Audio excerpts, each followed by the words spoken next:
there, Psych2Go family. Welcome back to another video by Psych2Go, made possible only through your love and support. We aim to explore everyday situations through the glasses of simple psychology. Have you ever met a very nice person in your life? Who are they, and what makes them nice people? We're not talking about the fake nice people though, that we've covered in another video. But you probably pictured someone who is agreeable, easy to get along with, thoughtful, caring, and polite. They do favors for their loved ones without ever asking for anything in return and are happy to help everyone out with their dilemmas. While being nice is a wonderful quality we should all aspire to have, there are certain drawbacks that come with taking it to an extreme. Perhaps you might relate to the points in this video, and that's why we made it, so that you can know when you're being too nice for your own good. Are you starting to worry you might be too nice for your own good? Well, here are 8 signs that can help you figure it out. 1. You don't prioritize your own needs. Are you constantly putting others ahead of you and selflessly devoting most of your time, energy, and attention to them? Do you go out of your way to make sure all of their wants and needs are taken care of, but never once ask them to do the same for you? If you're not careful, you might end up being exploited and taken advantage of by a lot of so-called friends. It's important to take care of yourself and prioritize your own needs from time to time. Anyone who actually loves you will understand and wants what's best for you. 2. You're constantly saying sorry. It's great that you're humble enough to admit your mistakes and apologize for them, but don't overdo it. You don't owe anyone an apology for things that aren't even your fault. If you're too nice for your own good, you may suffer from a guilt complex that compels you to say sorry every time you feel like you've let somebody down. You're so preoccupied with making sure you don't hurt anyone else's feelings that you're quick to offer a hasty apology and take the blame for something you shouldn't. 3. You agree to things you don't want to do. Being nice and doing favors for other people should make you feel good about yourself, not worse. Do you find yourself agreeing and going along with what everyone else wants because you feel like you have no choice but to say yes?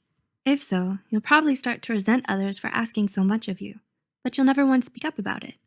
You let them walk all over you and blame yourself for not being brave enough to tell them how you really feel. 4. You often say yes immediately. Are you often quick to say yes to everything, especially if it's someone close to you who's asking for something? Do you often agree without any hesitation because you worry others will judge your decision?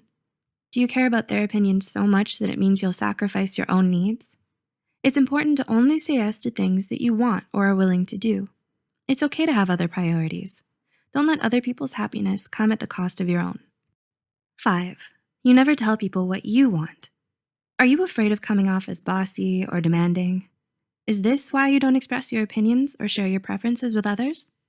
You never suggest where to eat, where to go out, or what movie to watch, so everyone else ends up making the decision for you instead.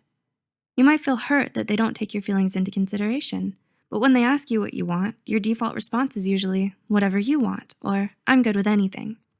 Being so flexible to accommodate others is detrimental to your self-esteem as well as your image. People may begin to take you for granted, so it's important to let others know your mind. 6. You have a strong need to be liked. People who are too nice for their own good often act this way because they think it will make everyone else like them more. Do you think this is true for you too? Be honest with yourself about where this compulsion to be overly nice comes from. Do you define yourself according to your relationships with others? Have you made your sense of self-worth too dependent on their approval? While it's normal to fear rejection and crave acceptance from others, you shouldn't let this need control your life. People should like you for who you are, not because of what you can do for them. 7. You're very conflict averse. Are you afraid of a little confrontation? When a friend or family member is upset with you, do you just avoid them and hope they'll get over it soon? Of course, nobody likes to argue or fight with other people. But being too conflict averse isn't good either. You want to keep the peace, so you just give in to what the other person wants and agree with the things they say. But how can anyone ever respect you if you never stand up for yourself? You can state your side of an argument in a calm and reasonable way, and others will appreciate your honesty. And 8. Others often take advantage of you. Have you ever been in a codependent relationship? Do people always turn to you for help fixing their problems? Do you have a long list of favors you've promised to do, even if you didn't actually want to? All of these things are definite signs that you're too nice for your own good, and other people are exploiting you for it. You never have any time for yourself anymore because you're so busy helping everyone else out, and you constantly feel overwhelmed by their incessant demands of you. In the end, while there's certainly nothing wrong with being a nice person, it's just not right for you to sacrifice so much of your time, energy, and emotional well-being for the sake of others. Set healthy boundaries for yourself and don't be afraid to put your foot down from time to time. It's not selfish to take care of yourself, and you deserve to be happy just as much as anyone else does. Do you often find yourself putting others' needs before your own? Could you relate to the situations explained in this video? Please let us know in the comments below. Also, share this video with those you think might benefit from it. Stay tuned for more psychology.